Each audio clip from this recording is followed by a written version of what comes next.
le plancher. Alors pour les dalles, comme je l'ai expliqué dans l'étude précédente, on peut voir ici, on a des dalles par exemple de 16 plus 4 dans ce sens, de 20 plus 5 ici. Bon, la plupart c'est 16 plus 4 et 20 plus 5.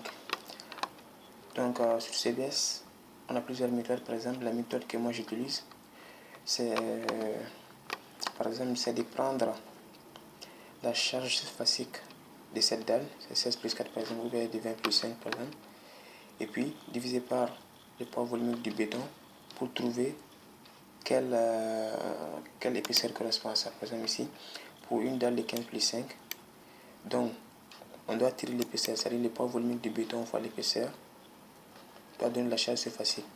Alors ici, vous pouvez remarquer que pour une dalle de 15 plus 5 par exemple, ou bien notre cas 20 plus 5, 375 kg par mètre carré, 20 plus 5. Donc on doit diviser ces 375 kg par mètre carré divisé par le poids volumique du béton en kg par mètre cube. Donc ce qui fait 2500. Donc ça fait 0,15 exactement. C'est-à-dire on doit utiliser une dalle pleine d'épaisseur 0,15. Donc c'est la dalle pleine d'épaisseur 0,15 là qui correspond à ces planchers de 20 plus 5. Vous voyez, de même pour les 16 plus 4, on peut prendre par exemple les 15 plus 5 à ce niveau. Donc on va prendre les 180, plutôt les 280 ici, pour les 15 plus 5, divisé par les 2500 comme poids volumique du béton. Et normalement, on a un truc de 11,2. On peut prendre 12 cm là-bas. Donc on va prédéfinir les dalles. On clique sur dalle, puis sur le petit i propriété, les 3 points on clique, et puis ajouter. On va créer la première dalle de 12 cm d'épaisseur pour les 16 plus 4, les 15 plus 5, ajouter. Et puis l'autre, c'est les 15, ajouter. Alors pour les balcons, je vais voir les plans AutoCAD. Pour les balcons, on a des dalles de 15 là-bas aussi. Vous voyez, le balcon là aussi, des dalles de 15. Donc c'est bon. Donc je peux les nommer par exemple. Je peux dire DP15 et ici DP12. Voilà, ok. DP15 et DP12, ok. Alors là ici, je vais voir quelle partie est 20 plus 5, etc. Alors c'est seulement une partie, deux parties, 3 parties, 4. Donc ces 4 parties seulement, c'est eux qui sont 20 plus 5. Hein. Ok. Donc je vais les créer. Je prends DP15 qui correspond à 20 plus 5. Puis j'applique ici. Je clique sur le petit plus ici. Puis j'applique. Oui. Ok. Là aussi, j'applique. Là aussi. Et là aussi. Donc je crois que pour les 20 plus 5, c'est fini. Oui. Alors tous les autres, les 16 plus 4. On va prendre les 15 plus 5 là. Donc on prend les DP12. P12. On clique ici. Là, 2, 3, 4, 5. Ici.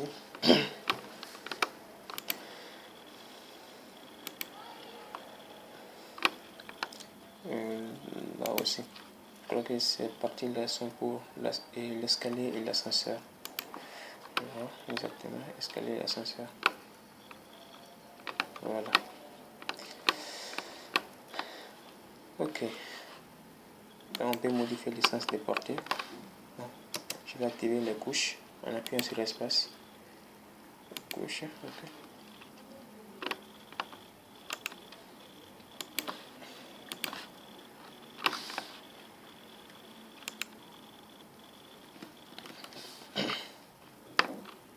Alors, par exemple pour cette dalle,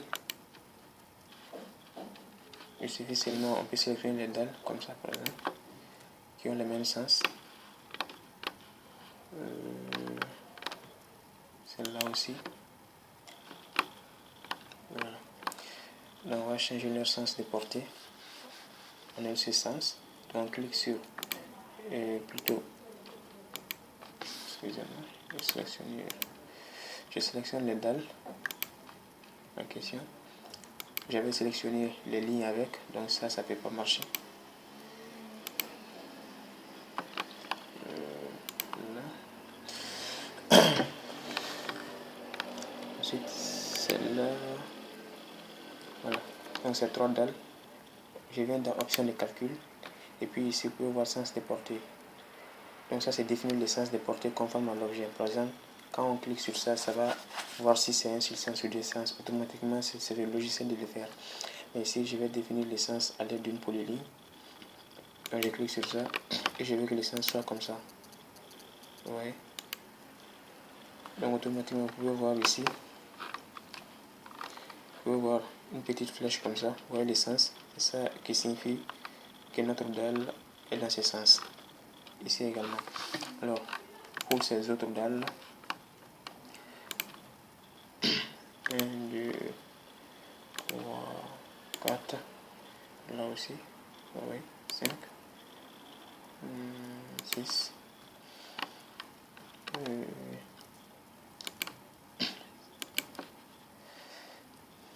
celle-là aussi, et celle-là aussi.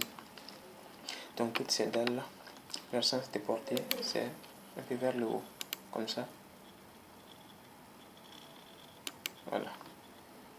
Donc vous voyez ici, cette fois-ci, la petite flèche, c'est dans ce sens, or que là ici, c'est dans ce sens. Donc c'est un peu ça, le sens de portée de nos dalles.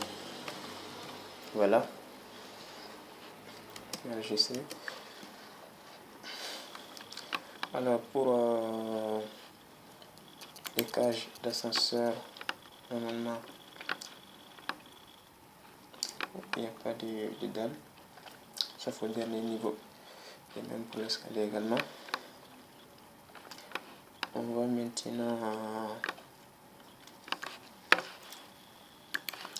passer au paramétrage de notre étage avant de faire l'escalier.